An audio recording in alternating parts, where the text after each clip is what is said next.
Bonjour et bienvenue dans cette vidéo. Je vais vous présenter l'actualité du Barça aujourd'hui, en ce lundi 1er mai 2023.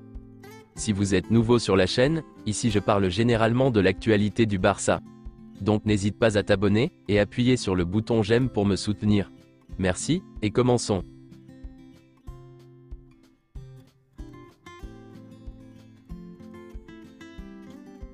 Le FC Barcelone a fait un pas de plus vers le titre. À l'occasion de la 32e journée de Liga, les Blaugrana ont étrillé le Betis Séville 4-0, ce samedi soir au Camp Nou, au terme d'un match à sens unique. Quelques déclarations après le match. Xavi. J'ai dit à Lamine Yamal de tenter des choses, et il l'a fait. Quand on le voit à l'entraînement, on se rend compte qu'il peut être un joueur important. Lamine Yamal aurait pu marquer, et il aurait pu aider. C'est un grand talent. Lamine Yamal est un joueur similaire à Messi. Il peut marquer une ère à Barcelone. Christensen est une recrue extraordinaire. Il nous manquait. Dembélé s'est senti bien, le match étant déjà condamné. Nous devions réagir après la dernière défaite. Nous avons bien commencé le match, puis nous avons été condamnés, et nous avons pu marquer plus de buts. C'était un match complet. Nous sommes sur la bonne voie, et ce match le montre. Il n'y a rien de pire que la façon dont nous avons joué contre le Rayo Vallecano. Rafinha. Je fais toujours de mon mieux pour essayer de m'améliorer, et d'aider l'équipe. Nous savions que nous devions réagir après le match contre le Rayo Vallecano. Nous savons ce dont nous avons besoin. C'est l'envie et la détermination. Si nous voulons gagner le championnat, nous devons continuer à ce niveau. Lamine Yamal a fait ses débuts aujourd'hui. Qu'est-ce que je faisais à 15 ans? C'est ce qu'on lui disait sur le banc. Quand j'avais 15 ans, je jouais pour le club de mon quartier. Il est entré dans ce stade avec ses supporters, et c'était incroyable. Il a failli marquer. Tout le monde va aider Lamine Yamal. Lamine Yamal sera très important pour le club. Âgé de 15 ans et 290 jours, Lamine Yamal, formé à la Masia devient, et d'assez loin, le plus jeune joueur de l'histoire du Barça. Il devance assez nettement Vicente Martínez Sagi, qui a fait ses débuts à 16 ans et 280 en 1941, et Ansu Fati, lancé à 16 ans et 298 jours en 2019. Lamine Yamal n'est toutefois pas le plus jeune joueur de l'histoire de la Liga. Le record appartient toujours à l'Argentin Luca Romero, qui avait fait ses premiers pas avec Mallorca à 15 ans et 219 jours, en 2020. Lamine Yamal participera à la pré-saison avec la première équipe, cet été.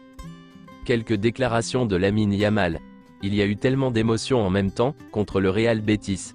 Lorsque je suis entré sur la pelouse, j'ai eu l'impression de voir le Spotify Camp Nou. Mais petit à petit, j'ai surmonté ma nervosité, et j'ai essayé de me sentir le plus à l'aise possible. Mes coéquipiers m'ont également beaucoup aidé, et je leur en suis reconnaissant. Je suis très heureux d'avoir battu ce record, mais je veux en battre beaucoup d'autres. Xavi m'a dit de faire les premiers pas pour gagner en confiance, et si je le pouvais, de sortir et de faire ce que je fais d'habitude. C'est ce que j'ai essayé de faire. Mes coéquipiers m'ont dit la même chose, et à la fin du match ils m'ont félicité. Mon poste de prédilection? Je me sens plus à l'aise sur le flanc droit. Dans le dernier tiers, je suis créatif, et assez habile. Je dédie ceci à ma famille, à mes amis, et à tous ceux qui m'ont accompagné depuis le début. Le Barça a préféré investir dans le renouvellement de Lamine Yamal, plutôt que dans celui d'Ilias Akomak, qui quittera le club cet été. Xavi aime beaucoup Alex Garrido. Son surnom est le petit professeur, car il possède un QI tactique sensationnel. Le Barça considère Jules Koundé, Ronald Araujo, Andreas Christensen et Alejandro Balde, comme intransférables. Il ne prendrait en considération que les offres massives, d'un montant supérieur à 90 millions d'euros. Le FC Barcelone vendrait Rafinha, s'il recevait une offre spéciale pour lui. Certains joueurs du FC Barcelone savent déjà qu'il leur sera très difficile de rester au club la saison prochaine. La vente de joueurs est la priorité du club.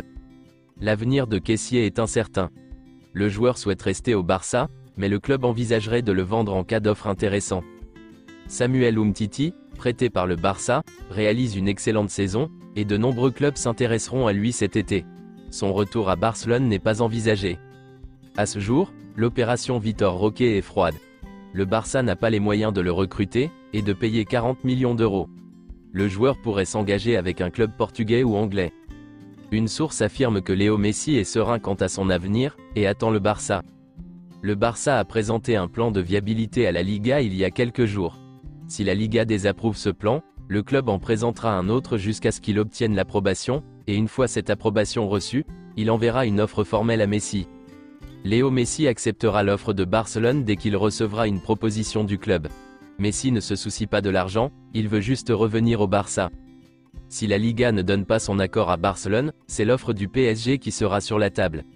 L'Arabie Saoudite a fait savoir à Messi qu'elle était prête à revoir son offre à la hausse, mais pour l'instant Messi souhaite poursuivre sa carrière en Europe.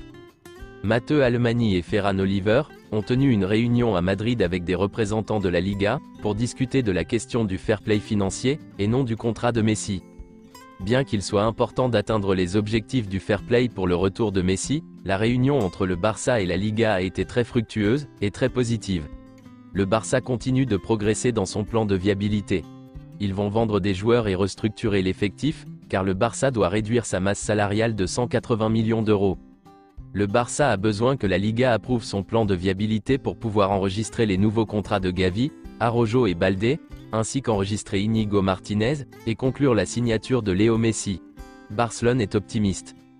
Bien que le niveau de jeu d'Ansu Fati ait été en baisse ces derniers mois, Tottenham serait intéressé par lui, et serait prêt à lui offrir le meilleur contexte possible pour qu'il puisse retrouver son meilleur niveau. Selon Mundo Deportivo, Tottenham serait prêt à faire d'Ansu Fati la recrue la plus chère de son histoire, car le Barça ne compte pas le lâcher pour moins de 100 millions d'euros. D'autres clubs tels que Manchester United et l'AC Milan sont également intéressés par le jeune attaquant espagnol, considérant qu'il s'agit d'un investissement important pour l'avenir. C'est tout pour aujourd'hui, et merci d'avoir suivi la vidéo. Mettez un j'aime si la vidéo vous a plu, et n'hésitez pas à vous abonner, pour ne pas manquer les prochaines vidéos. Merci et à bientôt.